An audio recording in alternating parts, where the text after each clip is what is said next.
이 꼬마들.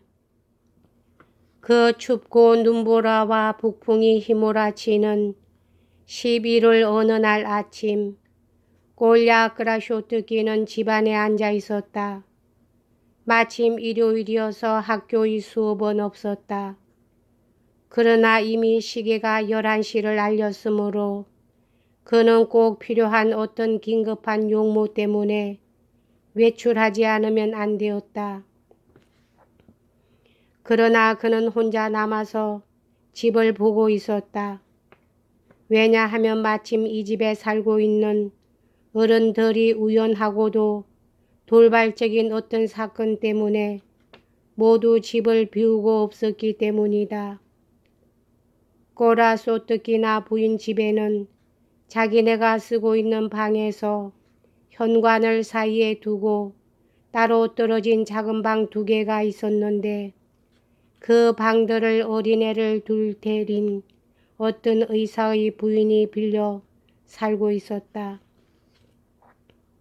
이 의사 부인은 그라소뜨기나 부인과 거의 같은 연배로 그녀와는 무척 사이가 좋았다. 남편 되는 의사는 벌써 1년 전부터 여행을 떠나고 집에 없었다. 들리는 풍문에는 처음에는 오랜 무릎으로 다음엔 따시켄트로 갔다고 했으나 그 후로는 벌써 반년 이상이나 아무런 소식이 없었다. 그러니만큼 만일 그라소뜨기나 부인이라는 친구가 있어서 조금이나마 이 버림받은 의사 부인의 슬픔을 위로해 주지 않았던들 그녀는 아마 너무도 슬퍼 울다가 지쳐 죽었을런지도 모른다. 그런데 운명은 온갖 잔혹한 짓을 다 퍼부을 셈인지 마침 토요일에서 일요일에 걸친 이날 밤에 의사 부인에겐 하나밖에 없는 하녀 까체리나가 돌연 뜻밖에도 새벽 전에 아이를 낳게 될 것 같다는 사실을 알렸던 것이다. 어떻게 해서 이전에는 아무도 눈치를 채지 못했는지 그것은 거의 기적에 가까운 일이었다. 아무튼 깜짝 놀란 의사 부인은 아직 시간 여유가 있는 동안에 이런 경우를 위하여 세운 산원으로 까치리나를 데리고 가야겠다고 생각했다. 그녀는 이 하녀를 몹시 소중하게 여기고 있었으니만큼 지체 없이 자기의 계획을 실행에 옮겨 까체리나를 산원으로 데리고 갔을 뿐만 아니라 그곳에 남아서 시중을 들어주기로 했다. 그런데 아침이 되자 어떤 이유에서인지는 모르나 그라소뜨기나 부인까지도 나서서 도와주어야만 하게 되었다. 부인은 이런 경우 능히 다른 사람에게 도움을 청하거나 여러 가지로 친절히 돌봐주거나 할 수 있는 사람이었다. 이런 일로 두 부인은 모두 외출하여 집을 비우고 있었다. 게다가 그라소뜨기나 부인의 하녀 아가피아까지도 시장에 가고 없었다. 그래서 꼴야는 잠시 동안 꼬마들, 즉 집에 남아있는 그 의사 부인의 사내애와 계집애의 보호자 겸 파수꾼이 되었던 것이다. 꼴야는 집을 지키는 그 점은 조금도 무섭지 않았다.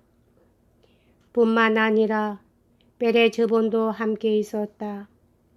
베레즈본은 응접실 의자 밑에서 꼼짝 말고 자고 있으라는 분부를 받고 있었기 때문에 집안을 이리저리 돌아다니고 있는 꼴야가 응접실로 들어올 때마다 머리를 흔들며 아첨을 하는 듯이 꼬리로 2~3번씩 마루를 툭툭 치곤 하는 것이었다. 그러나 가엾게도 주인을 따라오라는 휘바람 소리는 들려오지 않았다. 꼴야가 위협하듯이 노려보면 이 가엾은 개는 또다시 얌전하게 몸을 움츠리곤 하였다. 골야를 난처하게 하는 일이 있었다면 그것은 단지 꼬마들 뿐이었다. 물론 그는 까체리나에 관한 뜻밖의 사건을 깊은 경멸을 품은 눈으로 바라보고 있었지만 그래도 그는 의지할 곳 없는 어린 아이들을 몹시 귀여워하고 있었으므로 이전에는 그들에게 어린이 책을 한 권 가져다 준 일도 있었다. 9살 난 누나 나스자는 벌써 책을 읽을 줄 알았다. 동생 되는 꼬마, 즉 7살 난 꼬스자는 나스자가 책을 읽어주는 걸 무척 좋아했다. 물론 꼴야는 이 두 아이들을 좀 더 재미있게 놀도록 해줄 수도 있었다. 그들을 나란히 세워놓고 군대 놀이를 하거나 온 집안을 뛰어다니며 숨바꼭질을 하거나 하며 놀 수도 있었던 것이다. 이전에는 곧잘 그런 놀이를 했을 뿐만 아니라 꼴야 자신도 그리 싫어하지 않았다.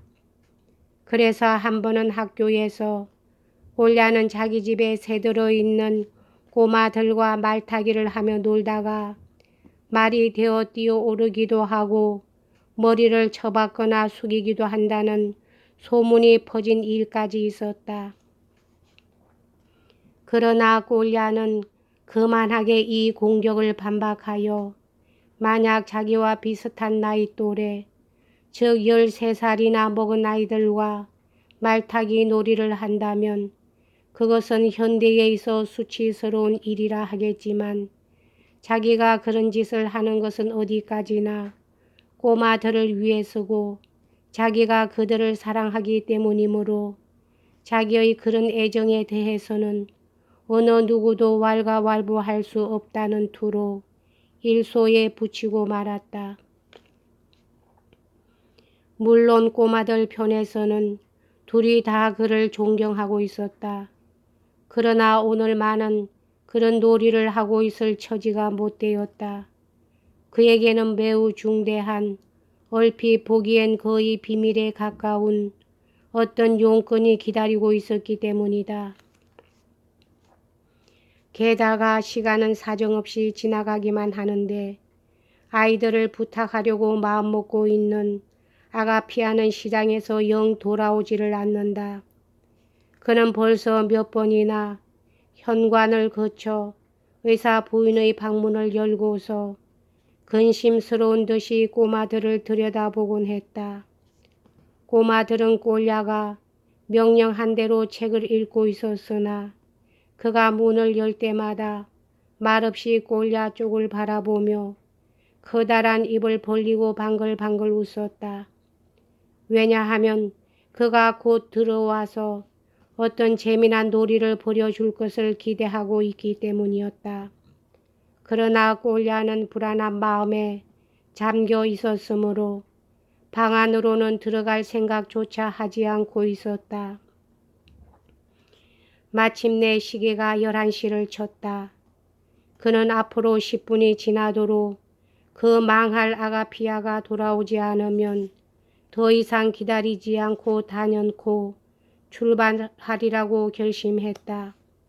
물론 그 전에 꼬마들한테 자기가 없다고 해서 공연히 겁을 집어먹거나 장난을 치거나 울거나 해서는 안 된다는 다짐을 받아야 할 것임을 두말할 필요도 없는 일이었다. 이렇게 생각하며 그는 고양이 털가죽으로 깃을 대고 솜을 넣어 누빈 겨울 외투를 입고 한쪽 어깨에다 가방을 메었다. 그리고 이런 추운 날에는 꼭 털신을 신고 외출하라는 어머니의 간절한 당부가 여러 번 있었음에도 불구하고 응접실을 지나갈 때 그 털신을 멸시하는 듯한 눈초리로 한번 흘낏 보았을 뿐 장화만을 신고 바깥으로 나갔다. 벨에 저보는 그가 외투를 입은 것을 보자 신경질적으로 몸을 부르르 떨며 꼬리로 세차게 마룻바닥을 마구 차면서 애처로운 신음소리를 냈다. 그러나 꼴야는 자기 개가 이렇게 흥분하여 자기에게로 달려오고 싶어 하는 것은 비록 단 1분간일망정 규율을 물랑케 하는 행동이라 생각했다. 그래서 그는 개를 그대로 여전히 의자 밑에 엎드려 있게 했다가 현관을 통하는 문을 열었을 때에야 비로소 휘파람을 불었다. 개는 미친 듯이 뛰쳐 일어나 좋아서 어쩔 줄 모르겠다는 듯이 앞장서서 달려갔다. 꼴야는 현관을 지나올 때 꼬마들이 있는 방의 문을 열었다. 두 아이는 여전히 테이블에 앉아 있었으나 책은 읽지 않고 모라수로 열띤 논쟁을 벌이고 있었다. 이 아이들은 세상 여러 가지 일에 관해서 서로 논쟁하는 일이 가끔 있었는데 그럴 때면 을의 손 위인 누나 나스자가 이기곤 했다. 그러나 고스자는 누나의 주장에 동의할 수 없을 땐 거의 언제나 꼴야에게 호소하곤 했다. 그리고 꼴야의 판결은 양측에게 절대적인 선고가 되는 것이었다. 꼬마들의 오늘의 논쟁은 그라쇼트킨에겐 약간 흥미있는 것이었기 때문에 그는 문 어귀에 선 채로 엿듣고 있었다. 아이들은 그가 듣고 있는 것을 알자 더욱 신이 나서 논쟁을 계속했다. 그런 일이 어디 있어. 난 그런 말 절대 믿을 수가 없어. 하고 나스자가 흥분하여 짓거려 댔다. 산파 할머니가 갓난 아기를 양배추밭 고랑에서 주워 온다니 그런 일이 어디 있어. 게다가 지금은 겨울이 아냐. 양배추가 어디 있겠니. 그러니까 산파 할머니가 어떻게 까체리나에게 딸을 갖다 줄 수 있겠느냐 말이야.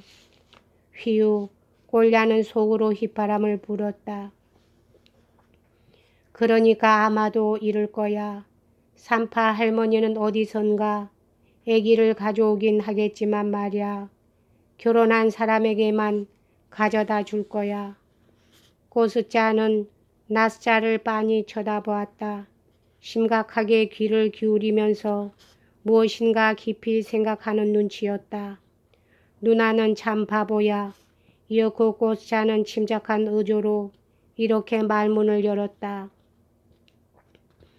까체리나는 결혼도 하지 않았는데 어떻게 아기를 낳았지?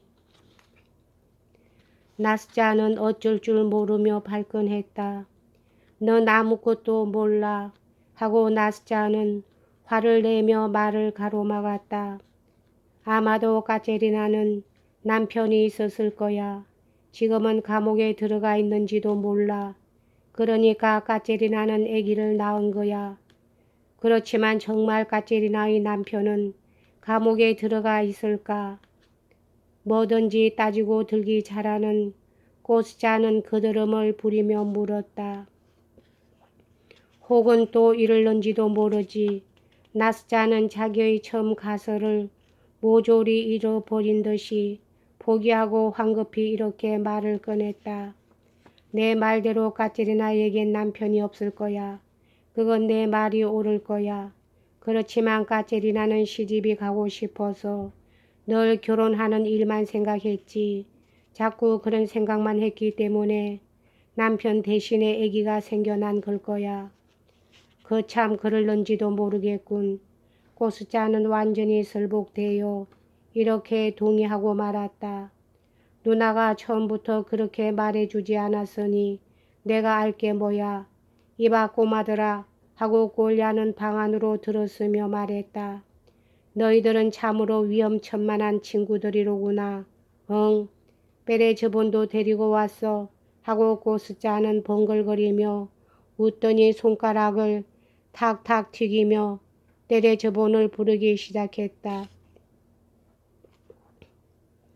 얘들아, 나 참 곤란한 일이 하나 생겼다 하고 꼴야는 엄숙하게 입을 열었다. 그래서 너희들이 좀 도와줘야겠어. 지금까지 돌아오지 않는 것을 보니 아가피아는 아무래도 다리가 부러진 모양이야. 틀림없이 그럴 거야. 그런데 난 꼭 밖에 나가 봐야만 할 일이 있어. 어떠냐? 내가 나가도 괜찮겠지? 아이들은 걱정스러운 듯이 서로 마주 바라보고 있었다. 미소를 띤 얼굴에는 점차 불안한 기색이 감돌기 시작했다. 그러나 두 아이는 올야가 자기들에게 무엇을 요구하고 있는지 얼른 알아듣지를 못했다. 여기까지 하겠습니다.